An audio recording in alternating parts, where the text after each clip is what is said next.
오늘 하루도 고생 많으셨죠? 퇴근 후 편하게 듣는 치과 이야기, 퇴근 후 치과 수다 시작하겠습니다.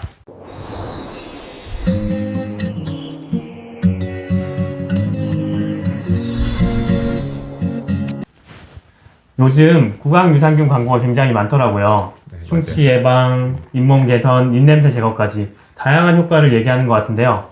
그런데 이걸 먹으면 정말 치과에 안 와도 되는 겁니까? 그럼 오늘 영상 여기서 끝나는 거 아닌가요? 그건 아닌 것 같고 중요한 건 이게 실제로도 어느 도움이 되는지 한번 알아보려고 하는데요. 오늘 한번 정확하게 좀 알아보도록 하겠습니다. 네, 오늘 저부터 시작하겠습니다. 오늘 얘기를 논문 데이터를 기준으로 설명드리겠습니다. 일단 구강 유산균이 무엇인지부터 설명드리겠습니다. 우리 입안은 작은 생태계라고 보시면 되고요. 좋은 세균, 나쁜 세균이 같이 살고 있고 이 균형이 깨지면 충치나 잇몸병이 생긴다고 생각하시면 됩니다. 기존에는 나쁜 세균을 죽이는 방식으로 이걸 해결했다고 본다면 요즘은 좋은 세균을 넣어서 균형을 맞추는 방식이 주목을 받고 있습니다. 구강 유산균이란 쉽게 말해서 좋은 세균을 넣어서 나쁜 세균과 자리 싸움을 시키는 개념이라고 이해하시면 좋습니다. 여기서 중요한 것은 유산균도 종류가 있다는 것입니다. 대표적으로 연구된 균주를 보면 스트레토코커스 살리바리우스 K12, 스트레토코커스 살리바리우스 M18, 그리고 락토바실러스 루테리 같은 것들이 있습니다. 2016년에 나온 메타 분석 연구를 보면 구강 유산균 사용 시 충치균인 스트레토코커스 뮤탄스가 평균적으로 4배에서 5배 정도 줄어들었다고 합니다. 들어보니 생각보다 꽤 효과가 괜찮은 것 같은데요? 네, 맞습니다. 그런데 여기서 끝이 아닙니다. 2019년에 올라온 연구를 보면 더 극적인 결과를 볼 수 있는데요. 6일 동안 유산균을 사용했더니 충치균 수가 60만에서 6천으로 줄어들었습니다. 이건 약 99%가 감소한 것이죠. 그 정도면 거의 치료제 수준 아닌가요? 네, 그건 맞는데 여기서 중요한 함정이 있습니다. 그렇죠. 이 연구들의 공통점이 대부분 단기 연구라는 거죠. 그래서 보통 1주에서 2주 정도의 기간인데요. 그리고 더 중요한 사실이 하나 더 있습니다. 그렇죠. 유산균은 입안에 오래 정착하지 못한다는 거죠. 쉽게 말하면 외부에서 들어온 임시 세입자 같은 걸로 보시면 됩니다.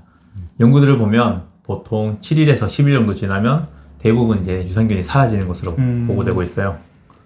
그럼 구강 유산균을 끊으면 어떻게 되는 거죠? 다시 원래 상태로 돌아가겠죠? 그럼 잇몸 쪽 연구도 한번 살펴보도록 하겠습니다. 2023년에 발표된 연구를 보면 스트레프토코커스 살리바리우스 M18을 사용했을 때 구강 내에서 덱스트라나제, 우레아제와 같은 효소를 생성하게 되는데요. 이게 플락 형성을 방지해서 잇몸 출혈과 플라그가 유의하게 감소한 결과가 나왔다고 합니다. 그래서 즉 잇몸 염증이 어느 정도 줄어들었다라고 해석을 할 수 있겠습니다. 그럼 이제 잇몸병 치료가 되는 건가요? 그건 절대 아니고요. 잇몸병은 단순히 세균만의 문제가 아니기 때문이죠. 치석, 바이오필름, 구조, 그리고 면역 반응까지 복합적으로 작용하는 그런 질환인데요. 이건 스케일링이나 그런 잇몸 치료 같은 기계적인 치료 없이는 아직 해결되지 않는 거라고 생각하시면 되겠습니다.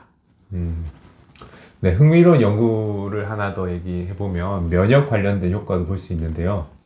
2022년 연구에서 구강 유산균을 사용했을 때 IgA라는 면역 물질이 증가한다는 결과가 나왔습니다.